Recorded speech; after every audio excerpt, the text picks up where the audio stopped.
Alors, on se retrouve aujourd'hui pour l'essai du HDR22. Donc, c'est le nouveau vidéoprojecteur portatif de JD Shop. Voilà, donc l'appareil est ultra compact, hein, il tient dans la main, comme vous pouvez le voir. Ici, il tient vraiment dans la main. Hop. Il fait que 1,7 kg, donc il tient dans la main et il est très léger. Sur l'appareil, on va retrouver deux ports USB, un port HDMI pour brancher tous vos équipements, consoles de jeu, un port Ethernet pour pouvoir avoir une connexion Internet stable. Il y a également le Wi-Fi sur l'appareil, un port AV, une sortie casque pour pouvoir brancher un home cinéma ou un casque en filaire, une prise micro SD, ça c'est très rare. Ces deux éléments-là, c'est très rare de les retrouver sur un vidéoprojecteur portatif. Le système on-off, voilà le bouton on-off. Ici, vous avez le port pour brancher l'alimentation au secteur. L'appareil a une autonomie de 3 heures, donc 3 heures d'autonomie sur l'appareil. Vous avez deux haut-parleurs de chaque extrémité, sur chaque côté, donc deux haut-parleurs de 5 watts. Donc il a un bon son. Sur l'appareil directement, on retrouve les boutons pour régler et ajuster le focus. Donc voilà, vous allez pouvoir ajuster le focus. Et là, c'est pour sélectionner la source. Donc soit HDMI, soit USB, soit micro SD. Donc grâce à ce bouton, vous allez pouvoir sélectionner la source. Donc le focus se fait à l'aide des boutons qui sont à l'extrémité. Voilà. Donc de cette façon-là, vous pouvez régler la netteté. Comme je vous disais, on a une autonomie de 3 heures. On a le Bluetooth 5.0. On a également le Wi-Fi sur l'appareil. Niveau nuisance sonore, on est à moins de 30 décibels. Voilà, on a un processeur Amlogic T972 sur l'appareil. Donc la résolution, c'est du 1280 par 800. Donc une très belle résolution pour un appareil portatif.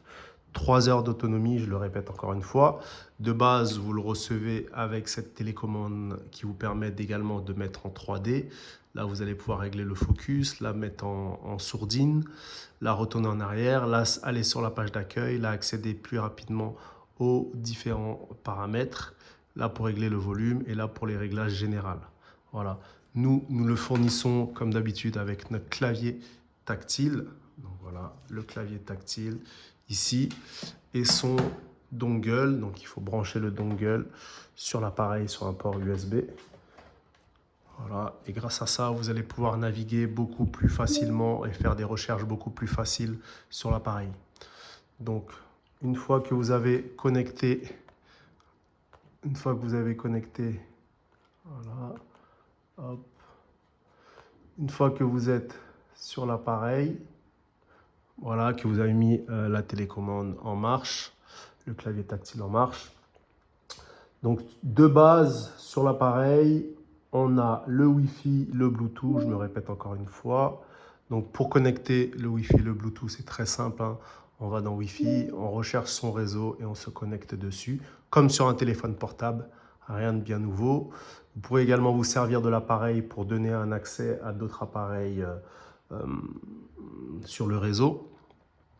Là, c'est si vous connectez par câble, voilà, réseau câblé. Là, si vous voulez connecter en Bluetooth. Là, si vous voulez partager l'écran de votre téléphone sur l'appareil, ça va être possible ici également. Ici, vous allez pouvoir régler la luminosité. Donc, soit en mode surligné, soit en mode standard, soit en mode économie d'énergie. Sachant qu'en mode économie d'énergie, vous allez pouvoir utiliser pleinement la batterie et aller jusqu'aux 3 heures d'autonomie. Ici, vous allez pouvoir régler le trapèze. Donc, soit vous faites un réglage manuel, soit un réglage automatique. Quand on fait le réglage manuel, ça va nous permettre de... Alors, c'est juste ici. Ça va nous permettre de régler les 4 coins. C'est-à-dire que si par exemple, je voulais projeter sur une table de nuit à gauche ou à droite du lit, on va pouvoir régler l'image et la rendre droite grâce à ça. Voilà, on peut également régler le zoom. Voilà, donc en fonction de l'endroit où sera placé le vidéoprojecteur, vous pourrez plus ou moins ajuster la taille de l'écran. Voilà, plus ou moins grande, hein. Voilà, sans devoir bouger l'appareil. Donc ça, c'est très pratique. Voilà. Vous allez pouvoir aussi régler l'horizontale de cette façon-là. Et la verticale aussi également. Donc ça, c'est très pratique. Voilà. Donc ça, c'est une option pratique. Vous pouvez régler le type d'écran que vous souhaitez. Ça va être pour les personnes qui utilisent un écran de projection. Voilà. Moi, je recommande le 16/9, c'est toujours plus à l'aise. Vous allez pouvoir également le fixer au plafond, le fixer, donc inverser la projection. Si par exemple, je me mets là, la projection est inversée. Hop, on va revenir à la normale. Hop, là. Hop, voilà. Donc ça, c'est très pratique aussi pour les personnes qui souhaitent le fixer au plafond. Ici, vous allez régler le type de clavier que vous désirez. Voilà. Là, ça va être pour régler les basses et l'environnement sonore. Ensuite, vous allez pouvoir régler la vitesse du ventilateur. Voilà, soit haute vitesse. Voilà, ce qui est le cas actuellement. Voilà, donc là j'ai mis en haute vitesse, soit basse vitesse. Voilà. Ensuite, vous allez pouvoir faire des mises à jour régulièrement du système Android. Donc là, il y a une mise à jour de disponible. Régler la langue de l'appareil. Voilà, donc différentes langues. Régler le fond d'écran, accéder aux différentes applications. Donc voilà pour ce qui est des réglages. Ensuite, pour ce qui est des applications préinstallées, vous avez Google Play Store pour télécharger vos applications favorites directement sur l'appareil. Vous avez également Prime Video qui est directement installé, Google Chrome, Netflix et YouTube qui sont préinstallés. Si vous souhaitez installer d'autres applications, il faudra passer soit par Google Play Store, soit par le marché. Donc le marché, c'est Aptoide TV. Voilà, vous pourrez également sauvegarder vos fichiers directement sur l'appareil. C'est ce que j'ai fait moi avec, hop là, on va aller dans Movie. Donc dans Movie, j'ai installé directement sur l'appareil. J'ai installé directement la saison 1 et 2 de Valider. Donc là, on retrouve directement sur l'appareil et qu'on peut lire beaucoup plus rapidement en allant ici dans MX Player. Et là, vous allez pouvoir accéder à tout le contenu enregistré sur l'appareil, que ce soit photos, vidéos, documents également. Vous pourrez lire vos documents. Voilà. Donc là, c'est un test. Donc là, on a une pièce éclairée, une pièce qui est dans la luminosité. Et vous voyez, hein, l'image, elle est vraiment excellente. Ainsi que le son. Et on n'est pas à fond.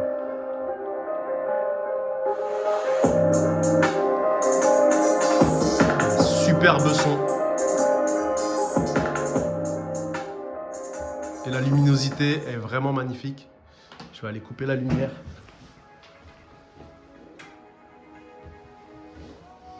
Donc, vous voyez ce que ça donne?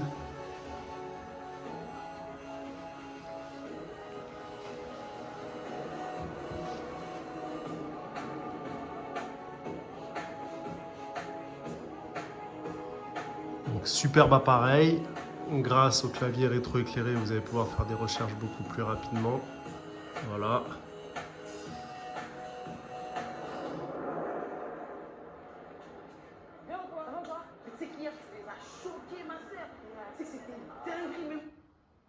Voilà pour ce qui est des lectures de vidéos. Dessus, vous avez le AirPlay, le Miracast. Voilà. Après, vous allez pouvoir connecter en HDMI.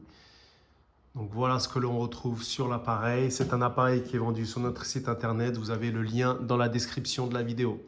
Merci à vous et j'attends vos commentaires sur le modèle. Si vous voulez avoir plus de détails, n'hésitez pas.